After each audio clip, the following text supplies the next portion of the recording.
Shabbat Shalom, irmãos. Uma semana antes da festa de Hanukkah, né? A festa das luzes, aprove ao Eterno permitir que eu estivesse com a responsabilidade de trazer o estudo da Parashá dessa semana. E ela tem um pouco a ver com isso, com acendimento de luzes, óleo do Ruach HaKodesh. Muito bom, são algumas coincidências que edificam a nossa fé. Muito bom estar aqui com os irmãos mais uma vez. O Eterno, antes dele trazer o que ele quer falar para a congregação, ele trata primeiro quem vai trazer. Normalmente é assim, né? Ele coloca primeiro no coração de quem ele deu a responsabilidade, e ele faz isso de uma maneira muito eficaz. Muito eficaz. Hoje, dia 6 de dezembro, né? O Eterno começou a tratar essa Parashá no meu coração desde junho. Então são pelo menos aí 5 meses e meio de tratamento do Eterno, intensivo, para que hoje eu pudesse conseguir dividir com os irmãos o que essa Parashá tem para o nosso coração. Então eu glorifico ao Eterno, Baruch Hashem, por isso, porque todas as vezes que Ele reúne o seu povo, Ele não nos despede de mãos vazias. Nunca Ele nos despede de mãos vazias. Então nessa próxima meia hora, eu peço ao Eterno que a semente que for lançada aqui hoje encontre corações que são boa terra, que venham a produzir frutos, que venham a produzir mudança, edificação na vida de cada um. Amém?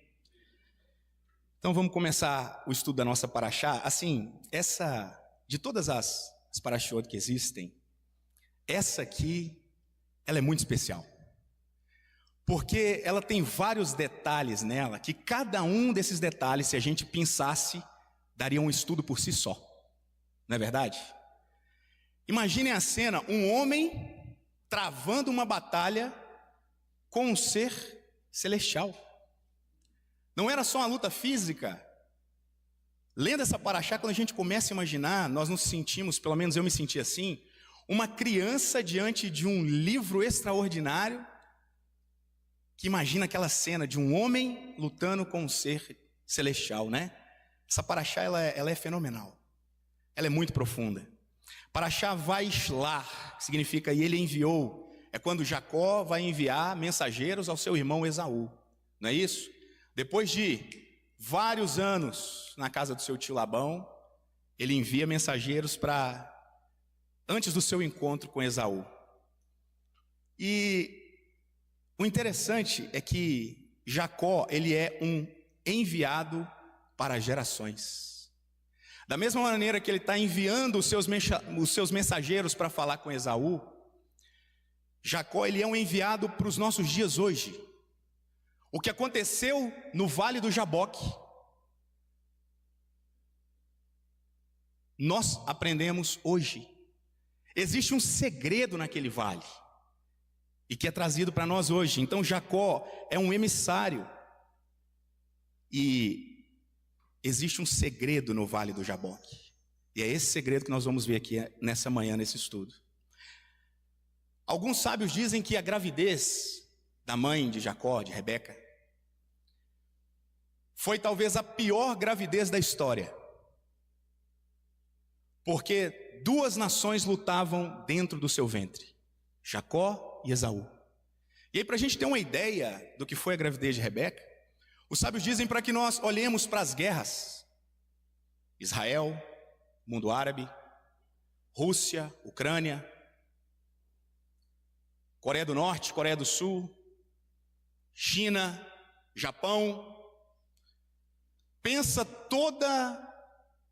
todo esse espírito bélico dentro do ventre de uma mulher. Então dá para entender por que talvez seja a gestação mais difícil da história, né? 2 nações há no seu ventre. Lembra do que o Eterno falou para ela? Quando ela questionou: Senhor, por que é assim a minha gestação? E o Eterno disse para ela: é assim porque tem 2 nações dentro do seu ventre. E o maior aquele que nascer primeiro servirá ao menor. Olha aí. Então, tudo isso dentro do ventre de Rebeca. E aí, dentre os vários detalhes que existem nessa paraxá, eu lembrei de uma frase que o Rabino Mateus disse nesse último congresso que nós participamos. Ele disse assim: nós estamos adquirindo muito conhecimento, temos acumulado conhecimento, mas muitas vezes sem poder de Deus. Muito conhecimento e pouco poder de Deus.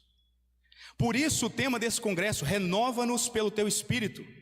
E essa paraxá, eu acredito do fundo do meu coração, que é uma ferramenta de renovação para nós hoje, sendo Jacó o emissário dessa paraxá. O segredo de Jacó no Vale do Jaboque pode renovar as nossas vidas nessa manhã. Então, para isso nós vamos começar perguntando quem foi Jacó. Quem foi Jacó? Todos nós conhecemos a história, mas eu quero ir um pouquinho além disso. Quem foi Jacó na sua essência?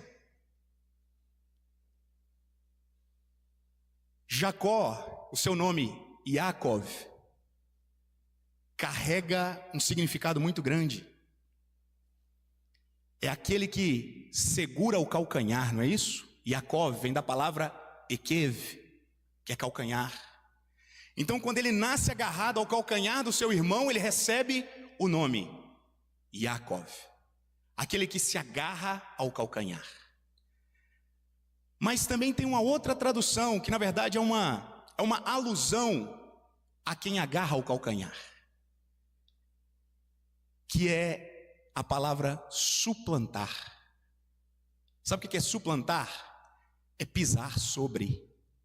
Então, quando eu quero dizer, por exemplo, que alguém pisou na grama, eu digo: fulano suplantou a grama, ele pisou sobre. E aí, quando eu comecei a entender esses detalhes, lembra que é desde junho que o Eterno está falando comigo, e ele fala de uma maneira muito sutil, né? É incrível. São detalhes pequenos assim que a gente vai juntando. Falei: Senhor, peraí, suplantar, que é pisar sobre, calcanhar. Tem mais algum texto parecido com isso na paraxá, não tem? Vocês lembram onde que está?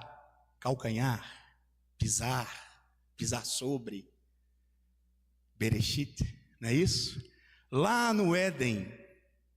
Falei: gente, tem uma ligação muito forte aqui. O que é isso? O que o Senhor está querendo dizer? E pensem, eu sou um aluno.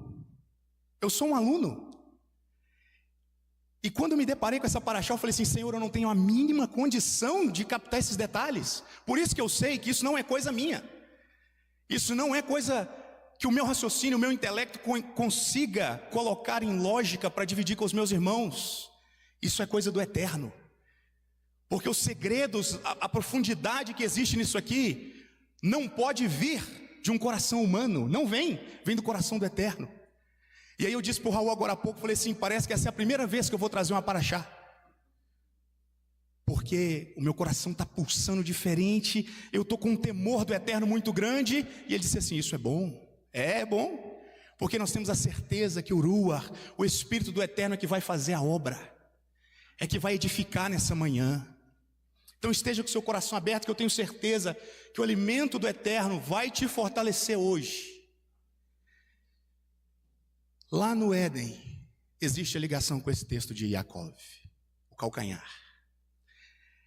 Quando ele nasce, ele recebe todo o peso da simbologia do que significava ele estar agarrado ao calcanhar do seu irmão.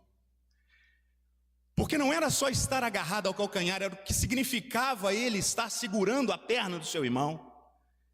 E a simbologia disso é aquele que quer o lugar do outro.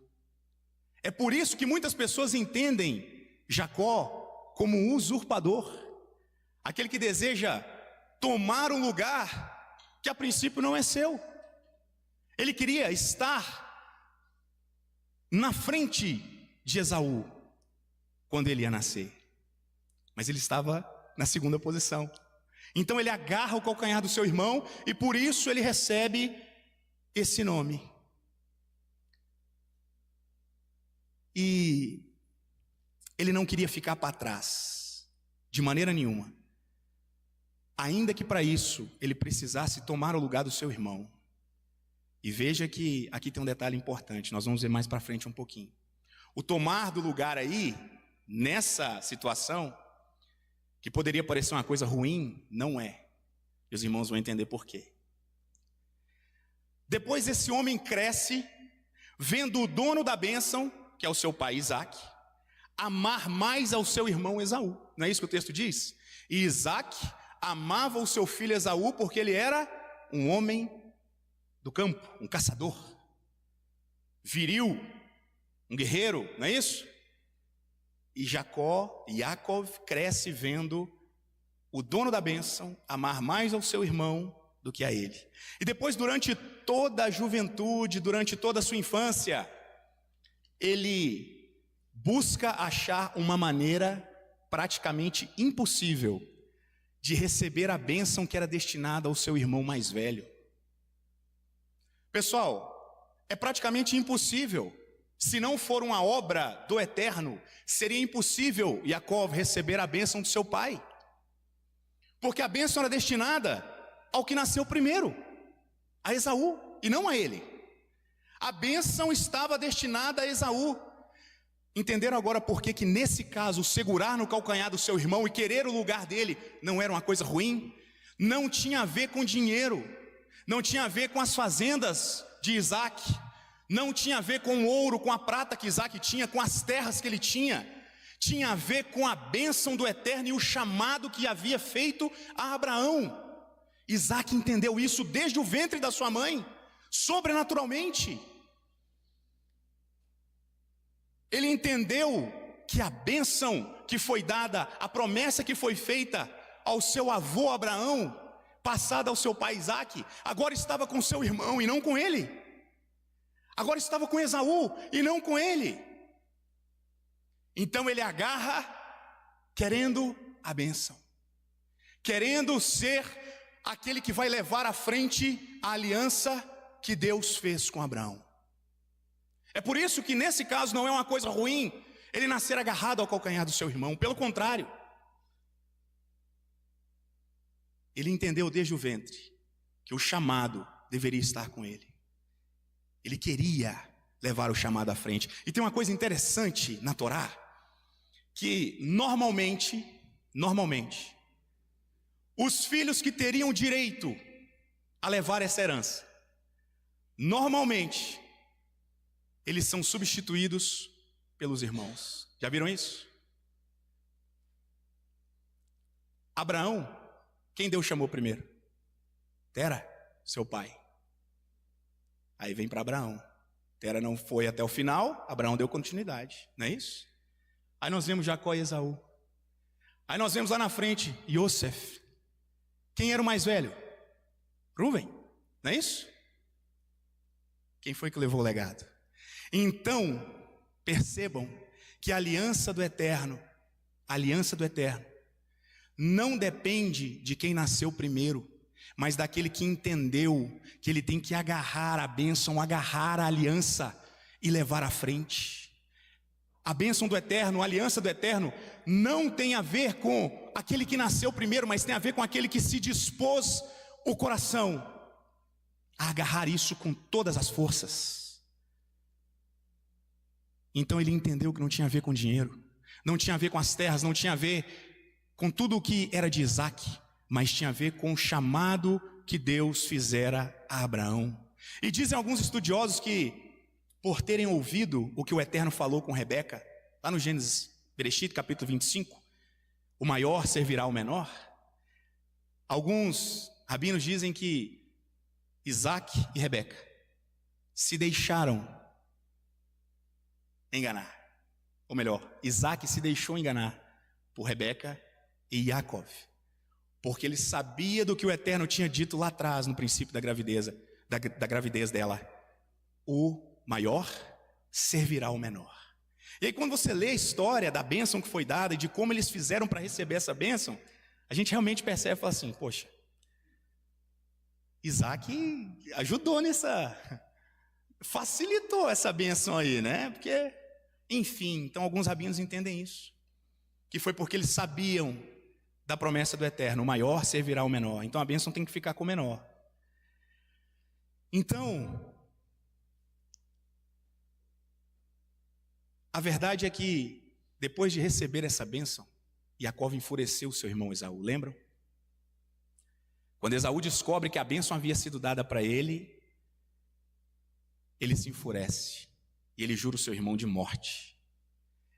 E aí Rebeca diz a ele: foge para a casa do seu tio Labã, não é isso? E ele vai para a casa do seu tio e aí sim ele aprende a arte da guerra. Aí começa o aprendizado na vida de Jacó, porque pensem, um bebê que já nasceu no ventre lutando, passou a infância e a juventude inteira procurando uma maneira de passar o seu irmão para segundo e ele receber a bênção. Agora ele vai fazer pós-graduação na casa do seu tio. Por que eu digo isso? Porque Labão fez com Jacó o que todo ímpio faz, passa para trás de uma maneira sem pensar duas vezes. Começou com o casamento das filhas, lembra? Faz Jacó trabalhar 7 anos, no dia do casamento ele acha que ele vai casar com um, o tio dele enganou ele. Aí veio Léa. Aí ele trabalha mais 7, não é isso? Aí ele trabalha por um salário, e Labão faz o que com ele? Muda o combinado do salário dele 10 vezes. Já pensou? Você trabalhar num lugar, aí você acha que naquele ano você vai receber um valor X, e o seu patrão mudou o seu salário. Te enganou. Olha o sentimento de injustiça que ele enfrentou, não é isso? Está na casa do seu tio, e ele muda o salário dele pelo menos 10 vezes. E Jacó aprendeu na casa de Labão a ser forte, a criar uma casca dura, a alargar as costas. Meus irmãos, isso aqui é só um parêntese, um dos fracassos do mundo hoje é que os homens não conseguem mais se tornar fortes. Tem um monte de líder, homem, Nutella aí, não tem? O mundo está assim porque, infelizmente, o que forjou Jacó, Jacó, não é o mesmo que forja os homens do nosso tempo. Jacó se tornou forte. E aí nós poderíamos dizer que ele venceu na vida, não é isso? Ele ganhou nos jogos das trapaças. Toda vez que Labão tentava enganá-lo, ele mudava. O resultado era favorável a Jacó. Lembra quando ele mudou sobre as cabras? Você vai ficar com todas as cabras que forem rajadas e pintadas, malhadas, e eu vou ficar com todas as que forem uma única cor. Lembra disso? Todas as vezes que Labão tentava prejudicar Jacó, o Eterno mudava a sentença. Então, nas 10 vezes que ele tentou isso, 10 vezes Jacó venceu. Então nós poderíamos dizer que ele venceu na vida, ele ganhou nos jogos das trapaças, ele enriqueceu e se tornou o chefe de uma grande família, uma família enorme e muitos servos. Mas daí, e agora começa os detalhes da nossa paraxá. Daí Deus o chama para cumprir o propósito. Durante todo esse tempo que ele ficou na casa do tio dele, ele aprendeu muita coisa, mas o propósito que Deus tinha para ele ainda não estava em andamento. Daí Deus o chama para cumprir esse propósito. E aí no Gênesis, no Bereshit, capítulo 32, o verso 9, tem um detalhe aqui incrível. Ele vai orar, quando ele está lá no vale, que nós vamos chegar daqui a pouquinho. Ele vai orar e ele diz assim: o Deus do meu pai Abraão e o Deus do meu pai Isaque. Isaque era pai de Jacó, mas Abraão era avô. E na oração ele diz: Senhor, o meu Deus, o Deus do meu pai Abraão e o Deus do meu pai Isaque. Está vendo que tem a ver com herança? Ele não chama Abraão de avô, é o meu pai Abraão. Porque quando você chama alguém de pai, você tem direito àquela herança. Tudo que é daquele pai vai passar para você como herdeiro. E Jacó entendeu naquele momento de oração que ele era o herdeiro da promessa feita a Abraão. E é por isso que ele chama Abraão de pai, quando ele vai orar ao Eterno e pedir o livramento contra Esaú. Ali ele entendeu que o chamado que foi feito a Abraão estava nas suas mãos, a missão que era confiada a Abraão tinha sido passado para ele. E aí na oração, irmãos, ele diz uma coisa tremenda. Vocês acham que Jacó, ele estava com medo que Esaú o matasse, simplesmente? Ele estava com medo de perder os bens dele?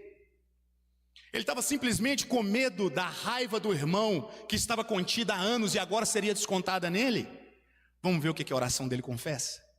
Ele disse assim: Senhor, Deus do meu pai Abraão, Deus do meu pai Isaque, tenho medo que Esaú venha e me fira, e fira a mãe e os meninos. Olha o medo dele aí.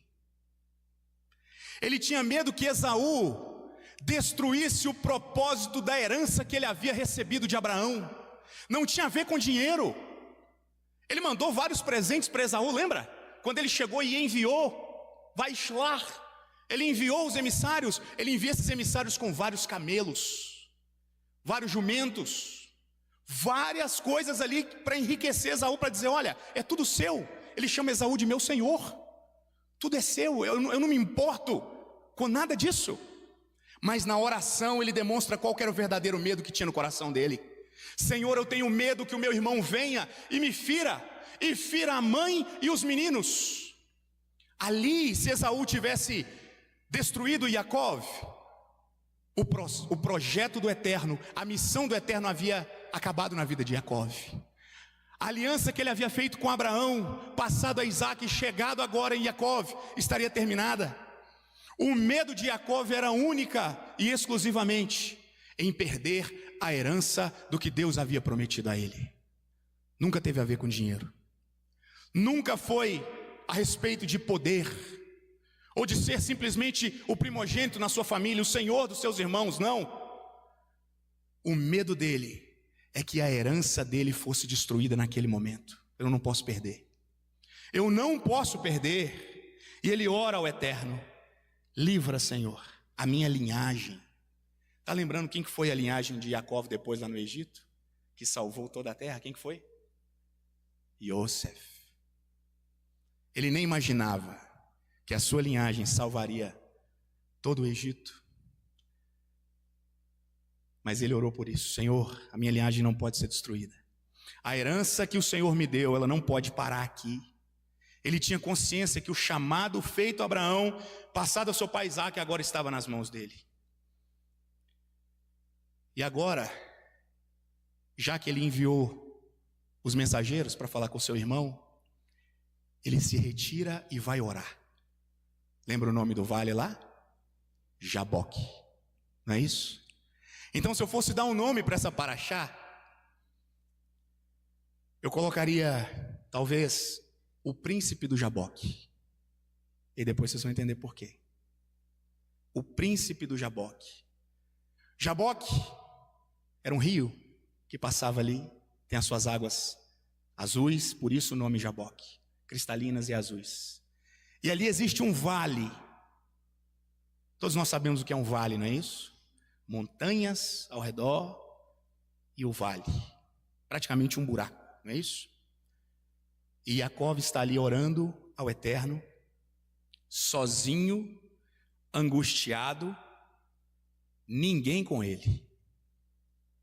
E aqui está o segredo de Jacó. Os irmãos perceberam a ligação hoje de Mateus que foi lida aqui, Matitiarro? Lembra qual foi a passagem? Yeshua orando sozinho, porque os seus discípulos dormiram. E ele ora durante toda a noite. Ele ora angustiado de coração, sozinho. E aí eu pergunto para os irmãos: vocês acham que Yeshua estava só com medo da morte? Morte física? Vocês acham que Yeshua estava com medo de Roma? Alguém aqui acha que Yeshua estava com um medo comum? O que Yeshua estava orando ali e pedindo ao Pai é que ele conseguisse continuar a missão que lhe foi confiada. Senhor, passa de mim esse cálice, mas que todavia seja feita a sua vontade e não a minha. Meus irmãos, como é difícil para nós orarmos ao Eterno e dizermos assim: Senhor, que seja feita a sua vontade. Como é difícil para nós.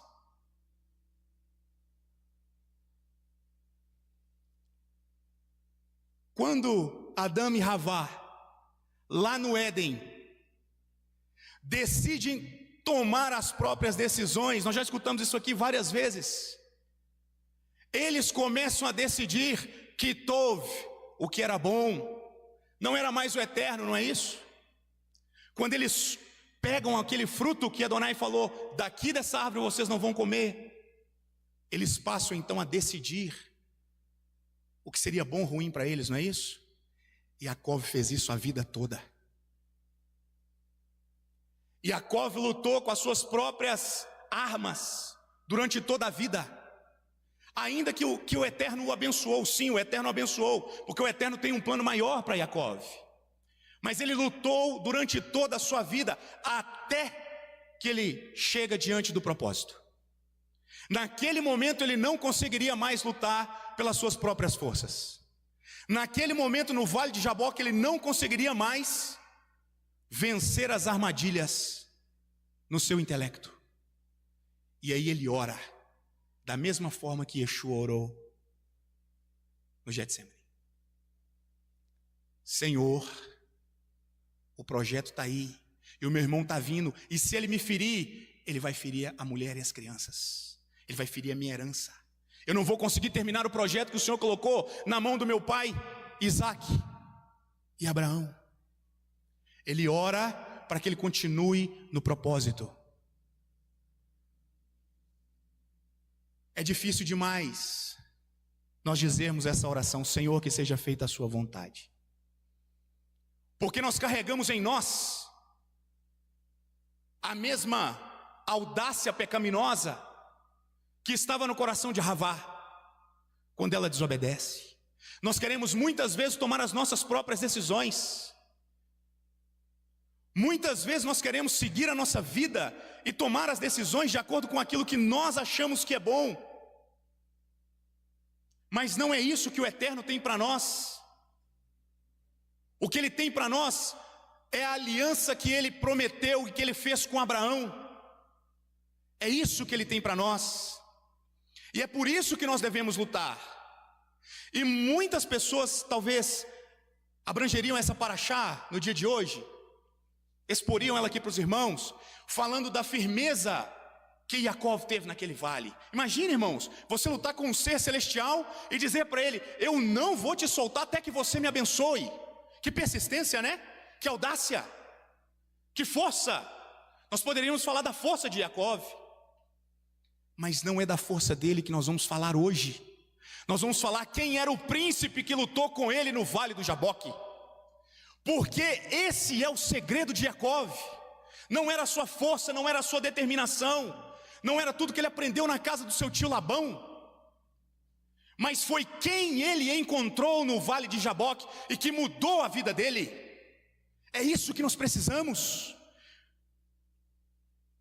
E aí, olhando para o vale, lembrando de tudo que aconteceu, eu comecei a ver o que Jacó falou sobre essa luta. Ele disse assim: eu vi Deus face a face. Aí alguns estudiosos dizem assim: veja, ele lutou com um anjo, ele lutou com um ser celestial. Amém. Mas o próprio lutador disse assim: eu lutei com alguém que tinha a face do próprio Deus. Eu lutei com Deus face a face. Irmãos, Yeshua é a face de Deus. Yeshua é a revelação do Deus invisível para nós. É através dele que nós enxergamos o Pai. Lembra o que ele disse para os seus discípulos? Quando um dos discípulos disse assim: Senhor, mostra-nos o Pai, isso nos basta. Ele disse: vocês estão há tanto tempo comigo e ainda não perceberam? O príncipe que luta com Jacó naquele vale mudou a vida dele, a caminhada dele. Quando aquele ser toca na junta do quadril dele e desloca, dali para frente Jacó nunca mais foi o mesmo. Ele nunca mais conseguiu andar como ele andava. Da mesma forma é quando nós encontramos Yeshua como a face de Deus. Nós nunca mais andamos da mesma forma. Nós nunca mais dizemos: Senhor, eu quero que seja feita a minha vontade. Não. Quando nós encontramos o Mashiach, nós passamos a dizer: Senhor, que seja feita a sua vontade. Meus irmãos, e os vales desse mundo, o Jaboque desse mundo, só tem uma função: tirar o nosso propósito com o eterno. Os vales dessa vida só tem uma função: fazer com que nós esqueçamos para que nós fomos chamados. O Rabino Shulam disse agora, mês passado, nós não estamos sendo restaurados para pegar o que nós entendemos sobre restauração e colocarmos nos bolsos, não. Nós temos um propósito a ser levado para as nações. E esse propósito não pode ser levado como o judaísmo tenta levar, simplesmente oferecendo uma nova religião para as pessoas, voltar ao judaísmo medieval. Não é para isso que Adonai tem chamado o seu povo. Ele tem chamado para restaurar as nações, para apresentar Yeshua como a face do Deus vivo, para apresentar Yeshua como aquele que pode transformar a vida de um Jacó, para apresentar Yeshua como aquele que é o Immanuel, o Deus que se faz presente no meio do seu povo. É para isso que nós estamos sendo restaurados. E sabe por que o Eterno me levou nessa mensagem? Porque eu passei por um Jaboque há 5, 6 meses atrás. E é por isso que eu estou dizendo para os irmãos com confiança, que o vale que você está enfrentando hoje, o Jaboque que você está nele hoje, que é o lugar de angústia, o lugar de medo, um lugar onde você não consegue fazer outra coisa senão se desesperar e dizer: Senhor, se o Senhor não vier e me resgatar e me salvar, o projeto está terminado. Eu não consigo mais dar um passo à frente para continuar o projeto que o Senhor colocou na minha mão. Eu estou em pedaços. Quantas vezes nós estivemos nessa situação? Quantos problemas de saúde nos afligiram? Falecimento de queridos, não é isso? Portas de empregos que precisam ser abertas e que tem às vezes atormentado os nossos irmãos, porque chega no final do mês, tem um aluguel para pagar, tem um remédio para comprar para as crianças, não é isso? Muitos são os nossos vales.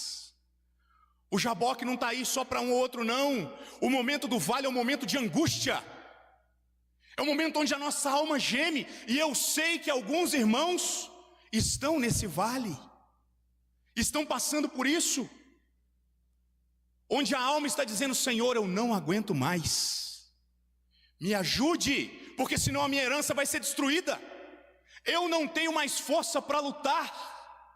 Meu irmão, o vale do Jaboque é o lugar de angústia, é o lugar de sofrimento, mas também é o lugar onde você encontra Deus face a face. O vale do Jaboque também é o lugar onde você encontra Yeshua. E diferente dos outros rabinos que não tem poder para mudar a vida de ninguém, esse rabino, Yeshua, ele tem o poder de te dar a vida eterna. Ele é o único que tem o poder de dizer assim: levanta-te, porque eu sou contigo.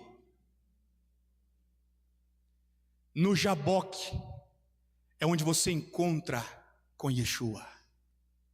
E Ele pode mudar isso. Sabe por que Ele pode mudar isso? E por que Ele vai mudar isso? Porque Ele te chamou e fez uma aliança com você. Então não interessa o que o Jaboque quer fazer com você, não interessa o que o vale pode, o quão grande pode ser o seu entristecimento, a sua tristeza no vale.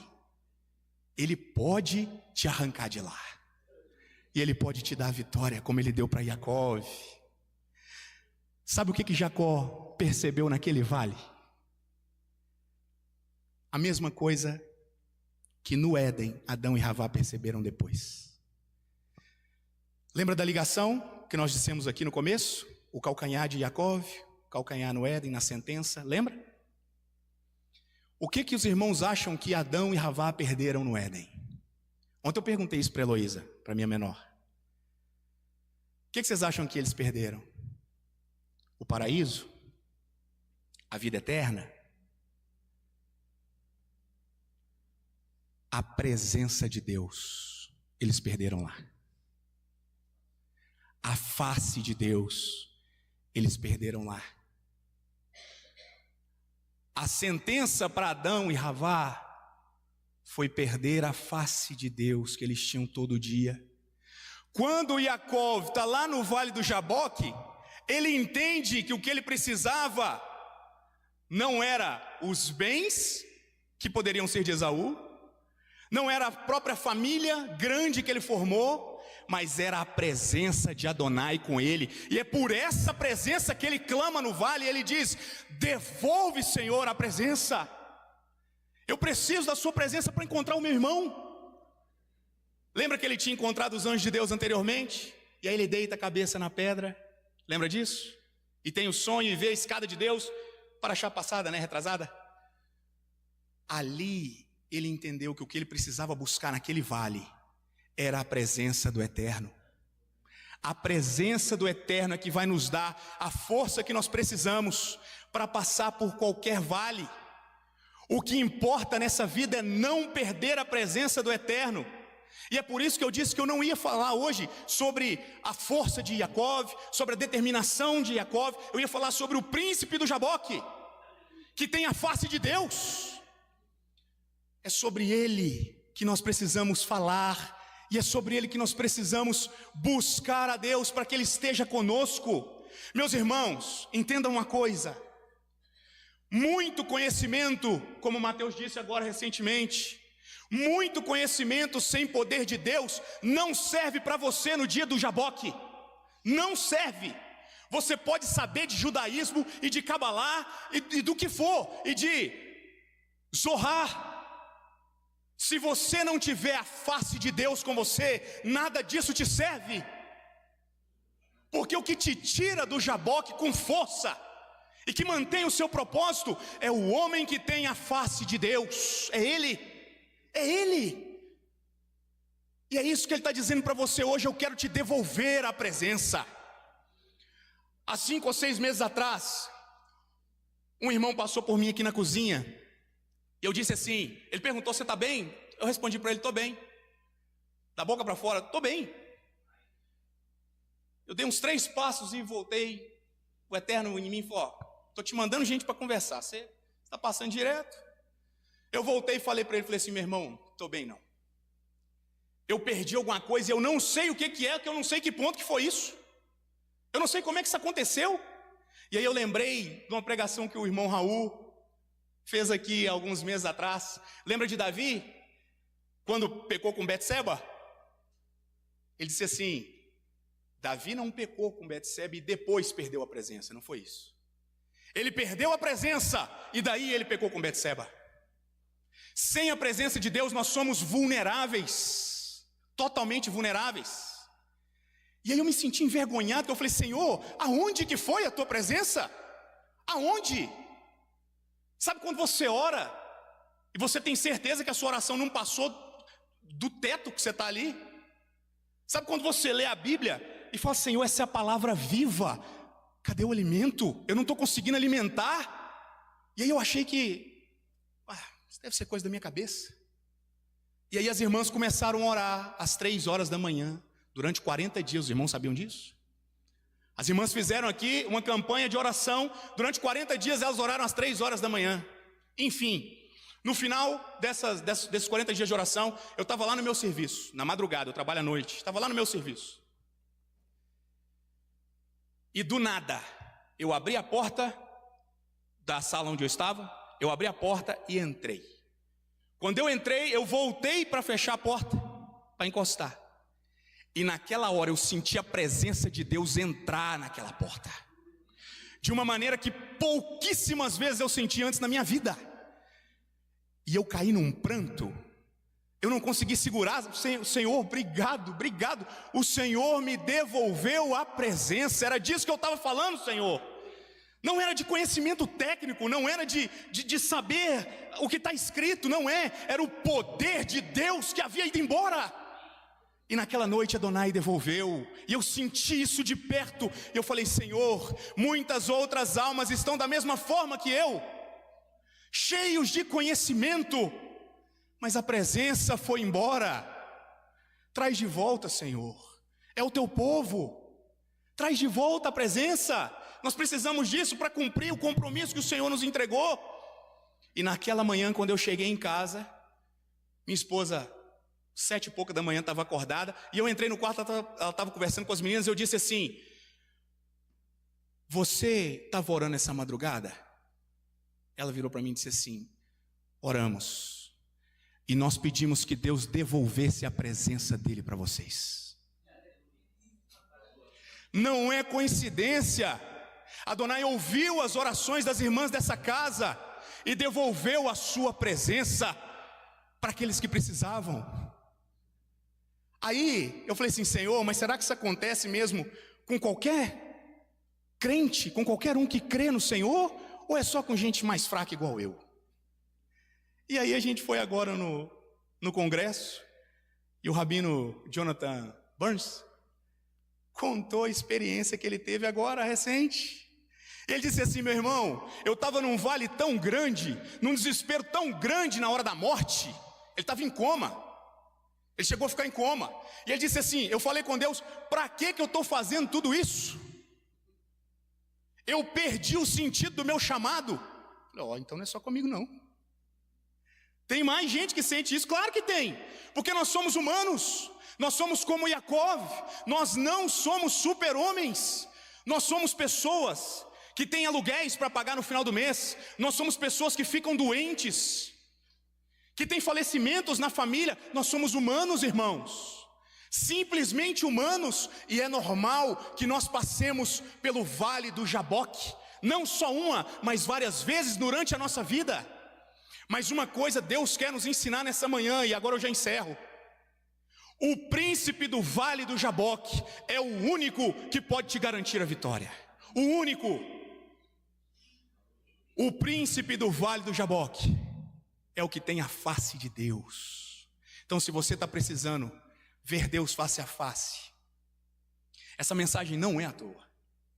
O Eterno conhece as suas ovelhas, Ele conhece a cada um. E nessa manhã, eu tinha mais umas 500 coisas para falar aqui, mas o Eterno é maravilhoso. Ele leva a mensagem para o que o seu povo precisa. Irmãos, a única coisa que nós precisamos é de ter Yeshua, nos apegarmos nele, não abrir mão dele e dizer: Adonai, meu Senhor, eu tenho um projeto a levar à frente, eu não posso largar, e ele vai manter a presença. Tem gente que sabe o que é a presença de Deus, tem gente que já sentiu isso aqui que eu estou falando. E para você que por um acaso não sabe ainda o que é a presença de Deus, desse jeito que eu estou te contando, Ele também tem isso para você. Quando Yeshua está orando lá pelos seus discípulos, ele diz assim: Senhor, eu não oro pelo mundo, mas por todos aqueles que o Senhor me deu. É por esses que eu oro. A oração de Yeshua no Getsemane nos mostra que Ele conhece cada sofrimento nosso. porque ele orou até que